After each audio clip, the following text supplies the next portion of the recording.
이어서 안전문화 논문 발표를 시작하겠습니다. 이번 발표는 산업안전부과 최우수상을 수상한 논문입니다. 연구 제목은 건설 현장 설계 안전성 검토 활성화 방안과 안전관리 현장 작동성 향상 방안에 관한 연구이며, 발표는 경기대학교 김병희 박사님께서 함께 해주시겠습니다. 큰 박수로 부탁드립니다.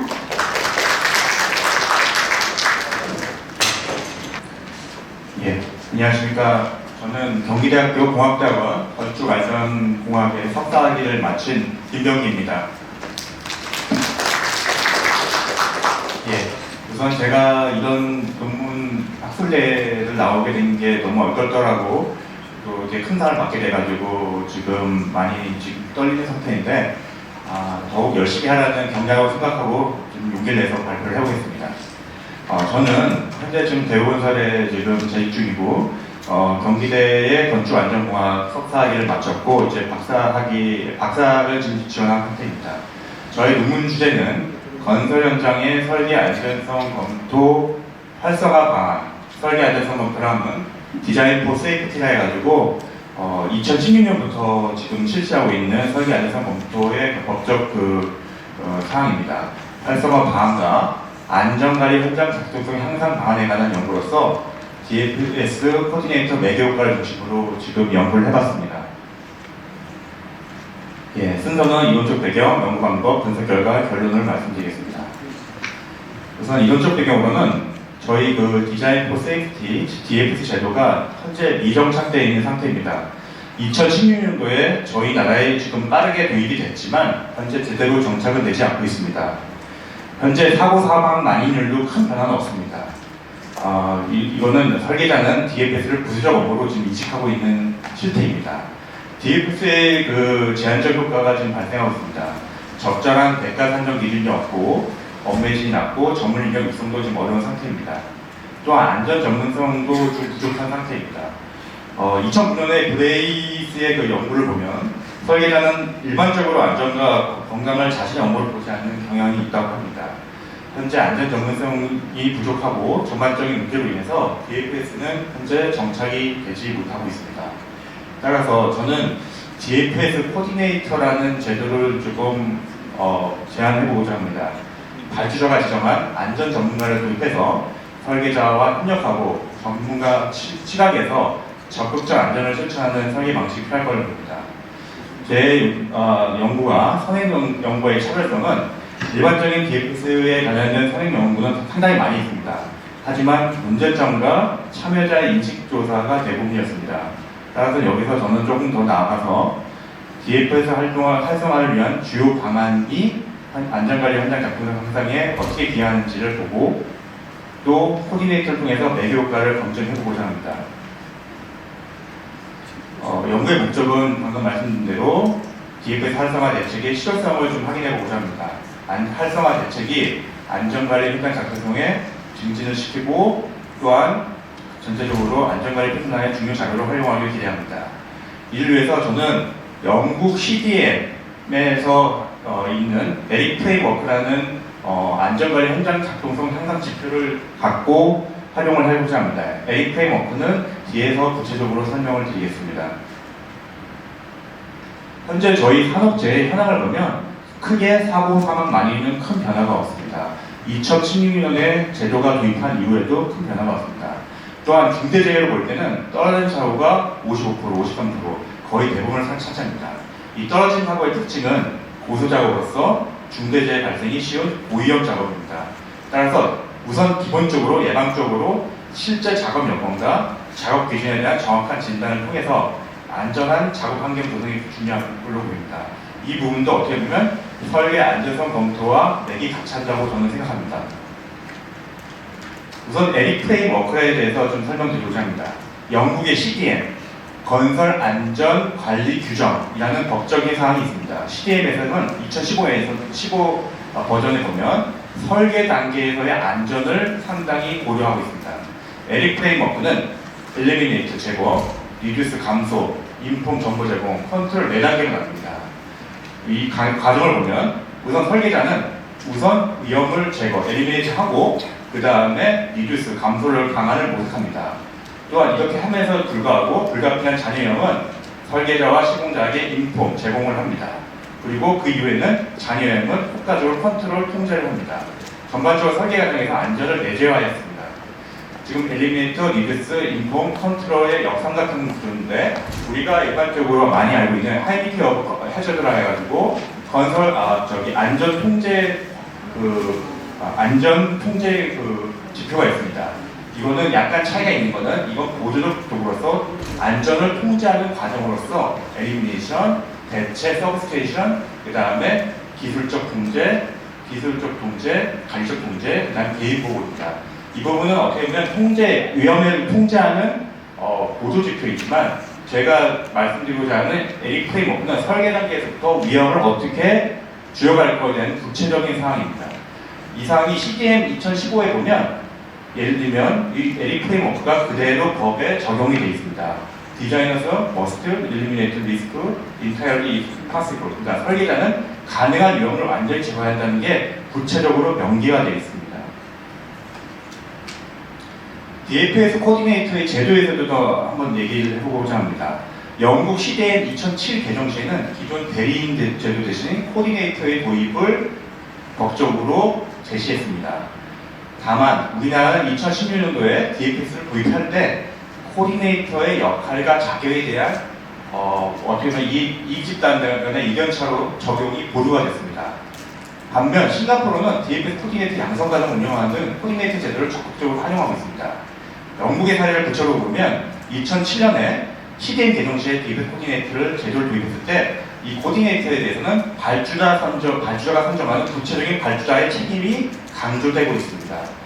안전보건 조종자라고 지금 얘기를 하고 있는데 발주자가 선정하고 구체적으로 발주자의 능동적 참여로서 안전의 역할과 책임을 분담해 사고 예방을 한다는 기조는 계속 강조되고 있습니다. 싱가포르의 사례를 보면 2000년도에 DFS 도입한 이후에 우리나라 비슷한 시점에 DFS 코디네이터 법안이 발의가 되고 양성 과정을 설립해서 경력 10년 이상인 사람들로 DFS 코디네이터를 계속 양성하고 있습니다. 가이드라는 안전관리 규정에 따라서 설계 진행별로 코디네이터가 주도해서 위험관리 절차를 수립하고 있습니다. DFS 대로를 도입을 한 후에는 사고율이 30% 이상 감소하는 등 효과를 보이고 있습니다. 미국도 마찬가지로 1996년부터 프리벤션으로 디자인해가지고 설계를 통한 예방을 강조하고 있습니다.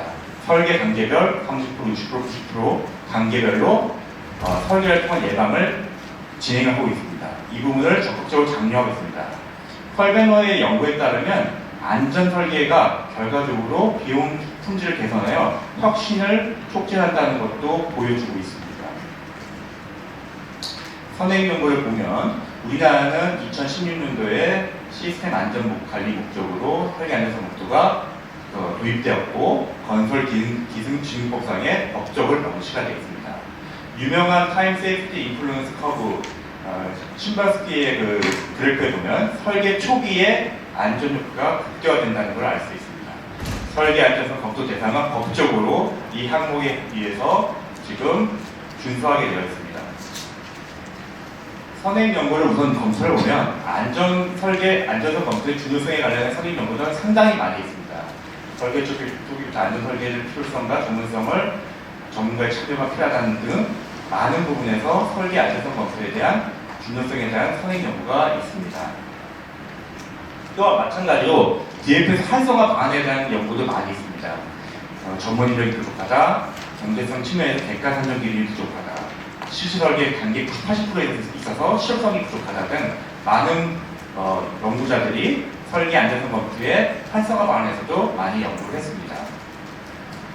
이에 저는 DFS의 활성화 방안이 안전관리 현장 작동성 향상에 어떻게 긍정적 효과를 내는지를 검증하고 DFS 코딩을 통해서 매교 효과가 있는지를 분석해보자 합니다. DFS 활성화의 방안으로는 많은 선행 연구에 나온 내용 중에서 제일 많이 나오는 설계 안전성 검토의 대가 산정 기준 수립과 설계자의 안전 전문성 향상이라는 것을 국립변수에 놓고 종속평수로서 에릭 프레임워크의 위험 제고, 위험 감소, 위험 정보 제고, 위험 통제를 통해서 그 인과관계가 있는지를 확인해보고 4개 변수를 통해서 DFS의 역할을 검증해 보자 합니다. 연구 가설로 설계한 검토의 대가 산정 기준은 위험 제거에 정의 역할을 미칠 거다 해가지고 전체적으로 연구 가설을 세웠고요. 마찬가지로 4개 변수도 설계한 검토 활성화 방안이 코디네이터 역할을 매개로 하여 안전거리 현장 작성 현상에 영향을 미친 데에서도 연구 가설을 세웠습니다. 변수의 조작적 정의를 통해 가지고 지금 이 부분에 대한 내용을 갖다가 분석을 다시 한번 정리했고, 설문조사는 총 250명을 대상으로 건설업 관계자를 통해서 설계자, 발주자, 시공자, 그 다음에 안전관리자, 건설사업관리자를 통해서 CM입니다. 건설사업관리자에서 각각 다양한 계층의 응답을 받았습니다. 설문조사 항목은 선행연구 등을 통해 가지고 그 문항을 뽑았습니다. 예를 들면 안전설계 조종자 역할은 안전설계 촉진하는 데 필수적이라는 내용을 바탕으로 해서 DFS 코디네이터의 역할이라는 항목에 있어서는 DFS 코디네이터는 안전을 위한 설계를 촉진할 것이라는 문항을 뽑고 그런 식으로 설문조사 항목을 선정하였습니다. 자료 수집은 자모비 프로그램을 통해 가지고 분석을 실시했습니다. 인조 분석, 차단석 분석, 그 다음에 기술 통계와 상관관계 분석을 통해서 다중회계 분석을 진행하였습니다.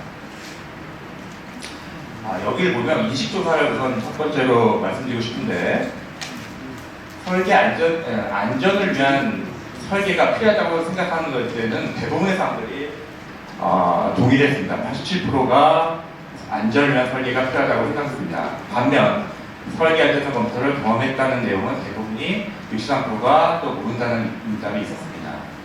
또한 영국과 싱가포르에서 진행하고 있는 DFS 코디네이터에 대해서는 또 대부분이 또 모르고 있습니다. 구체적으로 DFS 코디네이터에 대해서 선임 기준은 시공자 출신이 50%로 시공에 있어서의 역할이 중요함을 또 알 수 있습니다. 또한 더욱 구체적으로 기술사로 한정했을 때의 자격 기준을 볼 때 건설 안전 기술사가 대부분이어서 건설과 안전과 시공을 알고 있는 종합적인 기술자의 참여가 필요함을 알 수 있습니다. 또한 DFS 코디네이터의 가장 중요한 역할은 위험요소 사전 발굴이라는 것을 또 알 수 있습니다. 측정 정보의 타당도 분석을 지금 진행을 했고, 신뢰도 분석을 좀 진행을 했습니다. 그리고 상관관계 분석에 있어서도 중간 이상의 상관관계가 있음을 알 수 있었습니다. 연구 가설을 검증해 보면 DFS 활성화 대체 방안, 즉 대가 산정 기준 수립 혹은 안전 전문성 향상에 있어서 위험 제거와의 관계는 대가 산정 기준은 채택이 됐지만 안전 전문성 향상은 기각이 됐습니다. 마찬가지로 위험 감소도 대가 산정 기준은 채택됐고 안전 전문성 향상은 기각이 됐습니다. 위험 정보 항목에 있어서도 대가 산정 기준은 채택이 됐고 안전 전문성 향상은 기각이 됐고 위험 통제도 마찬가지 사항입니다. 또한 매개효과에 있어서는 대부분이 각각의 항목에 있어서 부분 매개 혹은 완전 매개를 통해 가지고 매개 효과가 있음을 알 수 있었습니다. 결과적으로 연구 결과를 다시 한번 정리하면 설계 안전성 검토의 대가 산정 기준의 효과에 있어서 설계 안전성 검토의 대가 산정 기준, 그러니까 가격의 금액에 대한 대가 산정 기준은 안전관리 현장 작동성 향상에 유의미한 영향을 주는 것으로 알 수 있었습니다. 반면 설계자의 안전 전문 향상은 아직은 유의미하지 않음을 알 수 있습니다. 이에 따른 시사점은 설계 안전성 검토가 아까 인식조사에 대부분이 모르는 현실입니다. 따라서 모르는 현실에서 안전 역량에 관한 개인 인식 차가 클 걸로 보이고, 그 다음에 설계자의 안전 전문성은 약간 주관적인 영역인 것 같습니다. 두 번째, DFS 코디네이터의 매개 효과는 매개 효과가 있음은 확인할 수 있었습니다. 반면 아까 인식조사에서 대부분이 모른다는 답변을 볼 때 DFS 코디네이터와 DFS에 대한 홍보와 인식 제고가 필요한 걸로 보입니다. 또한 구체적으로 설문조사에서 시공 출신의 건설안전기술사가 대다수 답변하는 걸 볼 때 현장을 이해하는 시공안전 전문가의 적극적인 참여가 필요함을 시사한다고 봅니다. 또한 제가 말씀드린 에릭 프레이머워크의 학술적 시사점은 가장 근본적인 방법인 위험자로 가장 좋지만 건설업의 특성상은 현실적으로는 불가능하니 통제할 수 있는 범위에서 위험 감소를 하고 결과적으로는 위험 감소를 적극 추진한 후에 후속 단계의 위험 정보에 대한 정보 제공이 필요한 걸로 보입니다. 반면 제가 지금 연구를 하면서 가장 어려웠던 한계점은 대부분이 이 내용을 생소하게 인식하고 있어서 너무 좀 어려워하는 부분이 있었습니다. 따라서 앞으로 추가로 공부를 더 박사 과정을 하면서 할 때는 DFS를 경험자를 대상으로 전문가 인터뷰 등을 구체적으로 하는 심층 연구를 하려고 합니다. 마지막으로 제가 이번 연구를 하면서 느꼈던 소외 내지 느낀 점을 간단하게 말씀드리고자 합니다. 제가 기술사 면접을 볼 때 면접 질문 사항이 안전에 대한 적극적 안전과 소극적 안전을 설명하는 것입니다. 이 두 가지는 모두 중요합니다. 소극적 안전, 개인 보호나 안전 교육도 중요하고 적극적 안전, 설계 안전성 검토 같은 근본적인 안전 대책도 중요합니다. 저번 주에 발생한 광주 도서관 붕괴 사고입니다. 이 광주 도서관을 보면 기둥과 기둥 사이가 48mm입니다. 그리고 기울어져 있습니다. 이 부분은 어떻게 보면 건축물이 아닌 기울어진 경사 교량과 같습니다. 이 부분이 과연 소극적 안전으로 방지가 될 수 있을지는 약간 의문입니다. 밑에 사진은 제주항공 참사입니다. 기장은 정말 그 인생의 최고의 착륙을 했습니다.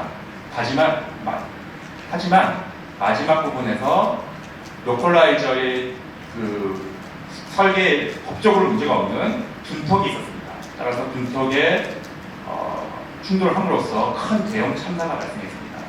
따라서 어떻게 보면 설계적 단계로부터 적극적으로 안전을 유지하는 것도 중요한 걸로 보입니다. 마지막으로 제가 계속 끊임없이 저에게 자문을 하는 문제가 있습니다. 중대재해를 건설하는 데 있어서 감축하려면 어떻게 되냐. 저의 주관적인 관점입니다.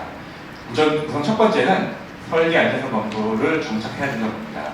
이 부분의 사실은 안성 교량 붕괴 사고입니다. 현대 엔지니어링에서 발생한 그때 생생한 인터뷰 내용이 이제 아직도 생각납니다. 작업자는 자기는 안전벨트를 잘 메고 있었다고 하지만 교량이 붕괴됐습니다.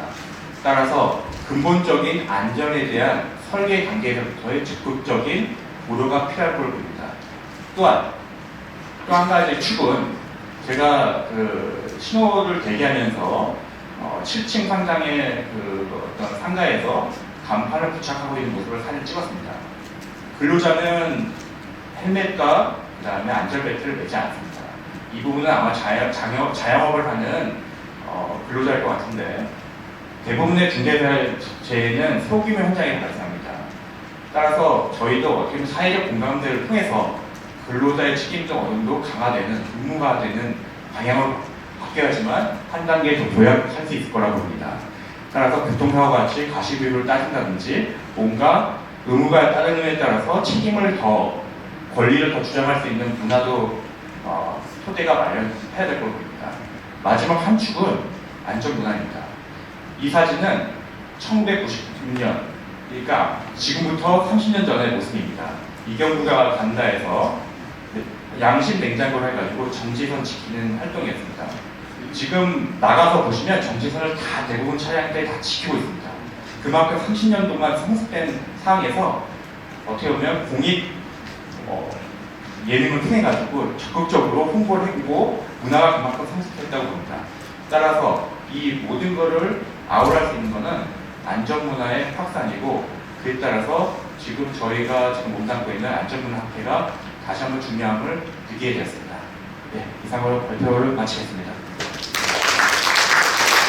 네, 건설 현장에서 DFS 코디네이터라는 발주자가 지정한 안전 전문가를 적극적으로 도입할 것에 대한 연구를 추진하신 김병민 선생님께 다시 한번 큰 박수 부탁드리겠습니다.